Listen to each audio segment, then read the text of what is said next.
चातुर्वर्ण्यं मया सृष्टं गुणकर्म विभागशः तस्य कर्तारमपि मां विघ्नकर्तारमव्ययम्। नमस्कार, मैं रुद्र विक्रम सिंह न्यायशाला में आप सबका हार्दिक स्वागत करता हूं। एक श्लोक पढ़ा मैंने शुरुआत में आज के इस सेशन के।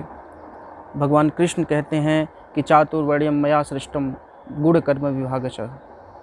भगवान कृष्ण कहते हैं कि मेरी सृष्टि जिसकी रचना मैंने की है उसमें 4 वर्ण हैं जिनका गुण और कर्म के अनुसार विभाजन किया जाता है, जिनका गुण और कर्म के अनुसार विभाजन हुआ है। लेकिन ये 4 वर्ण 3000 जातियों और 25,000 सब कास्ट में कैसे बदल गई? आज 4 वर्ण कैसे 3000 जातियों में कन्वर्ट हो गए हैं और 25,000 सब कास्ट कैसे आ गई हैं हिंदुस्तान में? आज के एपिसोड में मैं बात करूंगा इसी विषय पर। वीडियो को शुरू करने से पहले मैं आपसे एक अनुरोध ज़रूर करूंगा। मैंने आज तक कोई अनुरोध आपसे नहीं किया। एक अनुरोध ज़रूर करूंगा कि इस वीडियो को पूरा ज़रूर देखिएगा और जो मैंने पॉइंट्स बताने की कोशिश करी है उन पॉइंट्स को समझने की कोशिश ज़रूर करिएगा।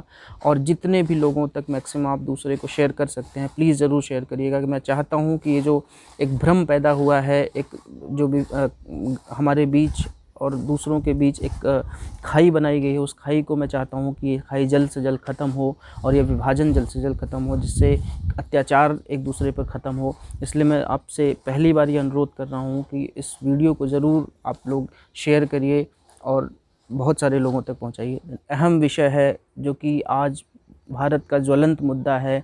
आज जो अंग्रेज़ों की नीति थी बांटो और राज करो की नीति, वो आज की राजनीतिक पार्टियां कर रही हैं बांटो और राज करो की नीति। और उनके इस चक्कर में हमारा समाज इन जातियों में बटा हुआ है, इन हायरार्कीज़ में बटा हुआ है और एक दूसरे से अपने आप को उच्च समझता है और जो निम्न समझता है उसके लिए तरह तरह की वोट बैंक की राजनीति के लिए तरह तरह के प्रलोभन दिए जाते हैं। और उन प्रलोभनों के आधार पर आप डेटा उठाएंगे तो लगता है कि कितने सारे जो हायरार्की के आधार पर जिनको ऊंचा दिखाया गया है वो बेचारे कितने यातनाओं के शिकार होते हैं।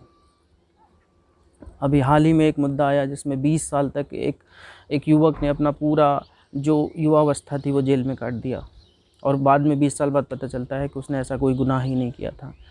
ऐसा सिर्फ एक नहीं है, ऐसा लाखों हैं और यह हुआ है सिर्फ़ और सिर्फ वोट बैंक की राजनीति के कारण।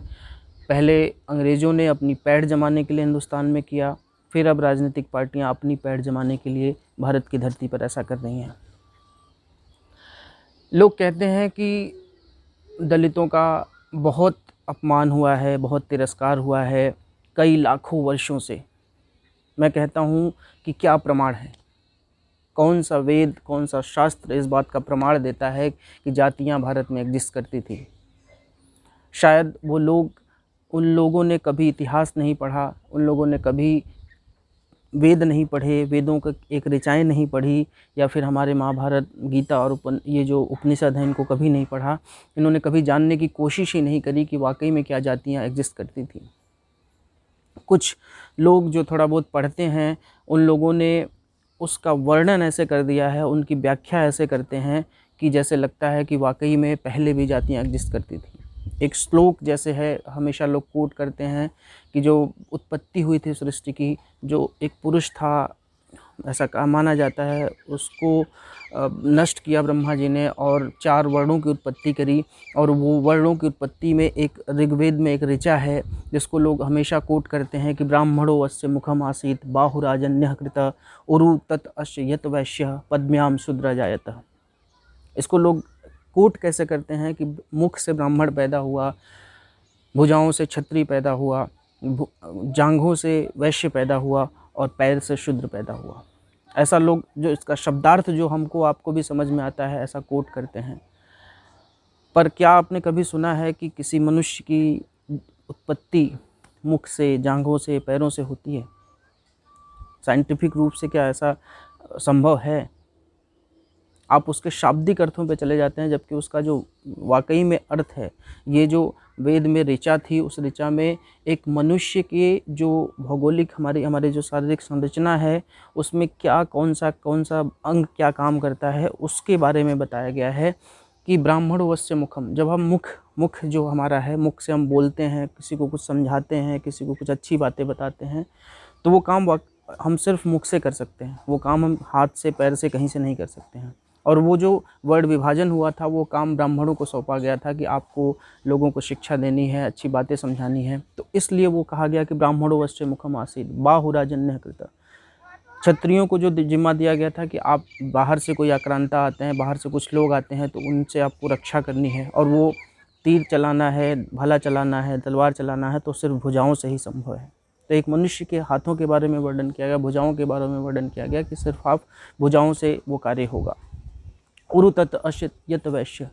और जो अन्य कार्य थे, जो लोगों के पेट पालने के लिए कृषि योग्य कार्य हैं, और अन्य सारे जो वाणिज्यिक कार्य हैं, वो जांघों से संपन्न होता था, क्योंकि आप में वही जांघों का पुरुषार्थ है, तभी आप काम कर पाएंगे। उसके अलावा जो सारी चीज़ें थी जिनमें बौद्धिक स्तर का काम कम था, शारीरिक स्तर का ज़्यादा था, वो कहा गया कि पैरों से संपन्न होगा। तो ये इस जो ऋचा है वेद की, इसका अर्थ है जिसको गलत तरीके से इंटरप्रेटेट किया जाता है, गलत तरीके से लोगों को बताया जाता है। और एक चीज़ मैं आपको बोलता हूँ, आप सर्च करिएगा, आप अपने दिमाग में सोचिएगा कि अगर जातियाँ पहले से एग्जिस्ट होती, तो जो हम मर्यादा पुरुषोत्तम राम कहते हैं, अगर वो क्षत्रिय थे, सबको पता है, सब कहते हैं क्षत्रिय थे, तो राम के आगे सिंह क्यों नहीं लगा था? कृष्ण को यादव मानते हैं, तो कृष्ण यादव क्यों नहीं थे? राम सिंह क्यों नहीं थे? कृष्ण अर्जुन सिंह क्यों नहीं थे? युधिष्ठिर सिंह क्यों नहीं थे? क्योंकि तब जातियां नहीं थी, तब कर्म के आधार पर, जो मैंने बताया कि चातुर्वर्ण्यम मया कृष्ण गुण कर्म विभाग से, गुण और कर्म के आधार पर पहले जो आपका गुण जो होता था, वो पहले लगता था। महर्षि वशिष्ठ, ब्रह्मर्षि, महर्षि, राजन, महाराजा, जो पहले लगता था, मतलब आपका जो गुण है, आपका जो कर्म है, वो आपको दर्शाता था, फिर आपका नाम होता था। अब ये जो यादव जी, तिवारी जी और पंडित जी और ये सब जातियाँ कब आई, आप खूब अध्ययन करिएगा। मैंने भी बहुत दिनों से अध्ययन किया, तब जाके मुझे समझ में आया कि वाकई में ये अंग्रेज़ों की एक चाल थी। 1860 और 1920 के बीच में ये सारी जातियाँ हिंदुस्तान में घुसेड़ी गई। सबको जातियों के आधार पर सेंसस, जो 1901 में पहला सेंसस हुआ था, लॉर्ड रिजली, आप पढ़िएगा लॉर्ड रिजली के बारे में। 1901 में वो सेंसस का हेड बना के यहाँ भेजा गया, और उसने ही सबसे पहले हिंदुस्तान में जातियों के आधार पर विभाजन किया। लोगों ने उसका विरोध किया, लेकिन धीरे धीरे वो पद्धति बन गई, और आज हम ये मानते हैं और आज हम कहते हैं कि हम दलितों का अपमान हज़ारों लाखों वर्षों से हो रहा है। कभी नहीं था। अगर ऐसा होता, अगर हम वर्णों के आधार पर भी विभाजन करें और मानते हैं, अगर हम ये कहते हैं कि नहीं शूद्रों को कोई स्थान पहले नहीं दिया गया था, तो आप किस आधार पर कहते हैं? महाभारत किसने लिखी? वेद व्यास ने। वेद व्यास क्या थे? वेद व्यास की माँ कौन थी? एक मछुआरे परिवार से थी। दूसरा हम आते हैं वाल्मीकि, रामायण जिन्होंने लिखी, वो किस परिवार से आते थे? सबको पता है, शूद्र परिवार से आते थे। एक और मैं बात करूं कि बहुत सारे ऐसे ऋषि हुए, जैसे आप एकलव्य की बात करते हैं, बहुत सारे लोग एकलव्य का उदाहरण देते हैं, एकलव्य को शिक्षा नहीं दी गई। हम एकलव्य की बात करते हैं, एकलव्य की बात मैं करूंगा, दूसरे सेशन में करूंगा।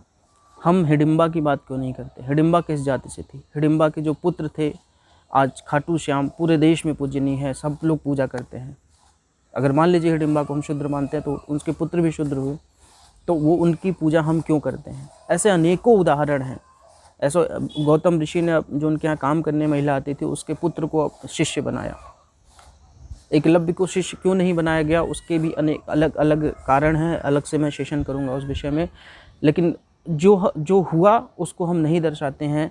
और जो विभाजन जो अंग्रेज़ों ने शुरू किया, जातियों के आधार पर जो विभाजन अंग्रेज़ों ने शुरू किया, वो विभाजन आज हम बहुत सारे सेपरेटिस्ट हिंदुस्तान में पैदा हो गए हैं। वामपंथी, चाइनीज़, ISI, दुनिया भर के लोग हैं जो चाहते हैं कि हिंदुस्तान ऐसे ही डिवाइड होता रहे, और उन सबको सह देती हैं हमारी राजनीतिक पार्टियां, जिनसे कि उनका राजनीतिक रोटियां वो बेलते हैं और आगे अपना वो काम ऐसा करते रहते हैं। एक चीज़ और मैं आपको यहाँ बताऊँ कि मैंने वेदों की बात करी, गीता का श्लोक मैंने आपको बताया। एक दोहा मैं रामचरितमानस का भी आपके सामने रखूँगा कि रामचरितमानस में जब राम राज्य का वर्णन करते हैं तुलसीदास जी, तो उसमें वो कहते हैं कि राजघाट सब विध सुंदर बर, अब मज्जहि तहाँ बरन चारिउ नर। तुलसीदास जी कहते हैं कि राजघाट सब विध सुंदर बर, मतलब जो राजघाट होते थे, जो घाट बने हैं, जो सब जगह के घाट बने होते थे, उसमें मज्जहि तहाँ बरन चारिउ नर, मतलब चारों प्रकार के जो वर्ण हैं, चारों प्रकार के वर्णों के जो पुरुष थे वो एक साथ नहाते थे, एक साथ स्नान करते थे। तो ऐसा कैसे संभव था कि जब एक साथ स्नान कर रहे हैं तो उनको मंदिरों में प्रवेश नहीं होता था या उनको कहीं मनाही थी? ऐसा कभी नहीं था, ऐसा हुआ अंग्रेज़ों के आने के बाद हुआ। और सबसे अहम बात एक मैं आपको और बताऊं कि कास्ट जो वर्ड है वो हिंदुस्तान का वर्ड नहीं है। एक पोर्टुगीज़ का वर्ड था कास्टा, जिसको कि बाद में ये लिया गया जब पोर्टुगीज़ यहाँ पे आए और पोर्टुगीज़ ने यहाँ पे कास्टा वर्ड इंट्रोड्यूस किया और कास्टा से कास्ट बना। वहाँ से ही थोड़ी थोड़ी जातियाँ शुरू हुई। कुछ जो इतिहासकार हैं, तथाकथित इतिहासकार, उन्होंने बहुत बांटने की कोशिश करी कि द्रविड़ थे, फिर आर्यन आए बाहर से, आर्यन गोरी चमड़ी के थे, द्रविड़ काले थे। इस तरीके से बहुत सारे आपको पढ़ने को मिलेंगे, लेकिन कोई भी यह क्लियर नहीं कर पाएगा प्रमाण सहित कि वाकई में ऐसा था। ऐसा सिर्फ़ और सिर्फ बांटने के उद्देश्य से किया गया था। लॉर्ड रिजली, मैं आपको बताऊं, लॉर्ड रिजली ने जब सेंसस तैयार करना शुरू किया तो तब तक डार्विन की थ्योरी आ चुकी थी। डार्विन की थ्योरी आप सबने पढ़ी होगी विज्ञान में। उस डार्विन की थ्योरी का बताते हैं कि यहाँ प्रैक्टिकल किया गया, नाक की ऊंचाई और लंबाई के आधार पर यहाँ डिवीज़न किया गया। बताइए, नाक की ऊंचाई और लंबाई के आधार पर डिवीज़न किया जाता है और हम कहते हैं कि नहीं, जातियाँ बहुत एग्जिस्ट करती थी पहले से, उनको बहुत अपमान किया गया, उनको सम्मान मिलना चाहिए। और उस आधार पर बहुत सारे जो ऐसे लोग हैं जो ऊंची जातियों से, जो हम जाति के आधार पर अगर हम माने ऊंची जातियों में संबंध रखते हैं, उनको सताया जाता है, उनको बहुत सारी यातनाएं इस समय दी जा रही हैं। मैंने वेद काल से लेकर अब तक की सारी चीज़ें लगभग आपको इस छोटे से सेशन में समझाने की कोशिश करी। और भी बहुत सारी बातें हैं जो मैं आपसे करना चाहता था, बहुत सारी बातें हैं जो मैं आपको बताना चाहता हूँ, लेकिन मूलतः बात ये है, कंक्लूज़न इस वीडियो का ये है कि जो विभाजन हमारे और आपके बीच हो रहा है, उस विभाजन को दोनों तरफ से पहल होनी चाहिए। दोनों तरफ से पहल करके इस विभाजन को ख़त्म किया जाना चाहिए और किसी को भी इस विभाजन का फ़ायदा नहीं उठाने देना चाहिए। मैं आप सबसे यही विनती करूंगा कि आप ये जो मैंने बताया, ये बहुत रिसर्च करने के बाद मैं आपके सामने लेके आया हूँ। मैं चाहूँगा कि इसको आप लोग एक दूसरे को भेजें, जितने मैक्सिमम लोगों को आप शेयर कर सकते हैं ज़रूर शेयर करिए। आज के इस वीडियो में, आज के सेशन में इतना ही। जय हिंद।